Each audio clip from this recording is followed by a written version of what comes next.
അങ്ങേ ആത്മാവോടും കൂടെ.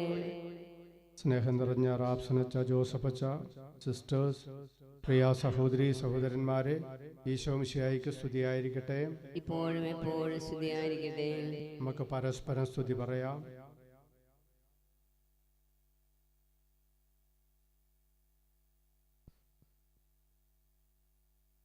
പ്രിയപ്പെട്ടവരെ, ഇന്ന് കത്തോലിക്ക തിരുസഭ, പ്രത്യേകിച്ച് കർമ്മലീത്ത സഭ, വിശുദ്ധ കൊച്ചുത്രേസ്യയുടെ തിരുനാൾ ആഘോഷിക്കുകയാണ്. കർമ്മലാരാമത്തിൽ ഉയർന്നു നിൽക്കുന്ന വലിയ വൻമരങ്ങൾ ഉണ്ടെങ്കിലും അമ്മത്രേസ്യയെയും യോഹന്നാൻ ക്രൂസിനെയും വിശുദ്ധ എഡിസ്റ്റേനെയും ഒക്കെ പോലെയുള്ള വലിയ വലിയ പണ്ഡിതരായ വ്യക്തികളുണ്ടെങ്കിലും ആ കർമ്മലാരാമത്തിൽ വളരെ ഭംഗി നൽകുന്ന, എല്ലാവരുടെയും ശ്രദ്ധ ആകർഷിക്കപ്പെടുന്ന, സൗരഭ്യം പരത്തുന്ന ഒരു കൊച്ചു റോസാ ചെടിയാണ് വിശുദ്ധ കൊച്ചു ത്രേസ്യ. അവളെ ഒരു ശാസ്ത്രജ്ഞ എന്നാണ് വിശേഷിപ്പിക്കുന്നത്. അവൾക്കറിയാവുന്ന ശാസ്ത്രമെന്ന് പറയുന്നത് സ്നേഹത്തിൻ്റെ ശാസ്ത്രമാണ്. എന്തെല്ലാം കാര്യങ്ങൾ, ഏതെല്ലാം വലിയ കാര്യങ്ങൾ ഈ ലോകത്തിൽ ചെയ്യുന്നു എന്നതിനെ ആശ്രയിച്ചല്ല, ചെയ്യുന്നത് ചെറിയ കാര്യമാണെങ്കിലും അതിലെല്ലാം സ്നേഹം ഉൾക്കൊള്ളിക്കുക എന്നത് കൊച്ചുത്രേസ്യയ്ക്ക് നിർബന്ധമുള്ള കാര്യമായിരുന്നു. ഈ ലോകത്തിൽ അവൾ പറയുന്നത് നമുക്ക് ഒറ്റ ഒരു ജോലി മാത്രമേയുള്ളൂ: ദൈവത്തെ, ഈശോയെ സ്നേഹിക്കുക. സ്നേഹമല്ലാതെ ഞാനൊന്നും ദൈവത്തിന് കൊടുത്തിട്ടില്ല എന്ന് കൊച്ചുത്രേസ്യ അവളുടെ പുസ്തകത്തിൽ, ജീവചരിത്രത്തിൽ പറയുന്നുണ്ട്. അതുപോലെ ദൈവത്തെ പ്രസാദിപ്പിക്കുവാനായിട്ടുള്ള ഏക മാർഗമെന്ന് പറയുന്നത് സ്നേഹം മാത്രമാണ്. ഈ സ്നേഹമുണ്ടെങ്കിൽ ദൈവത്തിൻ്റെ പ്രീതി നമുക്കെല്ലാവർക്കും ലഭിക്കുമെന്നാണ് പുണ്യ നമ്മളെ ഓർമ്മിപ്പിക്കുന്നത്. അതുപോലെ പുണ്യപൂർണത പ്രാപിക്കുവാനായിട്ടുള്ള ഏറ്റവും നല്ല മാർഗമെന്ന് പറയുന്നത് ദൈവത്തെ സ്നേഹിക്കുക, പരസ്പരം സ്നേഹിക്കുക എന്നുള്ളതാണ്. അതുപോലെ വിശുദ്ധ കൊച്ചുത്രേസ്യ തിരുസഭയിൽ സ്ഥാനം കണ്ടെത്തിയ വ്യക്തിയാണ്.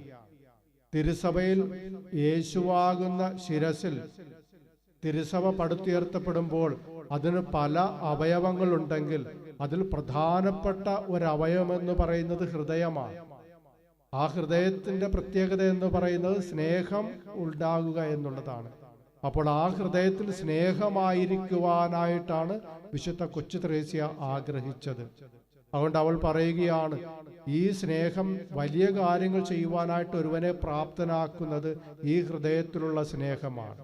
ആ സ്നേഹം വറ്റി വരളുകയാണെങ്കിൽ പിന്നീടൊരിക്കലും സ്നേഹന്മാർ വചനം പ്രഘോഷിക്കുകയില്ല. അതുപോലെ തന്നെ രക്തസാക്ഷികളായിട്ടുള്ള വ്യക്തികൾ ഒരിക്കലും അതിനു വേണ്ടിയിട്ട് അവർ മുതിരുകയില്ല, മുന്നോട്ട് വരികയില്ല. അതുകൊണ്ട് സഭയെ പ്രചോദിപ്പിക്കുന്ന, മറ്റുള്ളവർക്ക് പ്രചോദനമാകുന്ന രീതിയിൽ സ്നേഹമായിട്ട് മാറുവാനായിട്ട് ഞാൻ ആഗ്രഹിക്കുകയാണ്. എൻ്റെ ദൈവവിളി എന്ന് പറയുന്നത് സ്നേഹമാണ്. പ്രിയപ്പെട്ടവരെ, എന്തുകൊണ്ടാണ് കൊച്ചുത്രേസ്യയ്ക്ക് വളരെ കുറച്ചു മാത്രം ആയുസ് ദൈവം നൽകിയത് എന്ന് ചോദിച്ചാൽ അതിന് ഒരേ ഒരു ഉത്തരം മാത്രമേയുള്ളൂ: മറ്റുള്ളവരെക്കാൾ അധികമായി, മറ്റാരും സ്നേഹിക്കാത്ത വിധത്തിൽ ദൈവത്തെ സ്നേഹിക്കണമെന്ന ഒറ്റ ആഗ്രഹമാണ് കൊച്ചുത്രേസ്യയ്ക്കുണ്ടായിരുന്നത്. അതാണ് കൊച്ചുത്രേസ്യയുടെ സ്നേഹത്തിൻ്റെ അനന്യത എന്ന് പറയുന്നത്. അതിന് പ്രത്യുപകാരമായി, പ്രതിഫലമായിട്ട് ദൈവം ഈ കൊച്ചുത്രേസ്യ, ഈ കൊച്ചു ചെറുപുഷ്പം വിരിഞ്ഞപ്പോൾ തന്നെ അതാരും പറിച്ചെടുക്കുന്നതിന് മുമ്പ് ദൈവം അവളെ സ്വന്തമാക്കി. ദൈവത്തിന് അവളോടുള്ള ആ പ്രതിസ്നേഹമാണ് ഇതിലൂടെ ദൈവം പ്രകടമാക്കിയത്. പ്രിയപ്പെട്ടവരെ, സ്നേഹശാസ്ത്രജ്ഞയായ കാർമലിലെ പ്രശോഭിച്ചു നിൽക്കുന്ന ഏവരുടെയും ശ്രദ്ധ ആകർഷിക്കുന്ന ഈ വിശുദ്ധയുടെ തിരുനാൾ ആഘോഷിക്കുന്ന ഈ അവസരത്തിലും നമ്മുടെ സ്നേഹത്തെക്കുറിച്ച് തന്നെ വിചിന്തനം ചെയ്യുവാനായിട്ടുള്ള ഒരു അവസരമാണ്.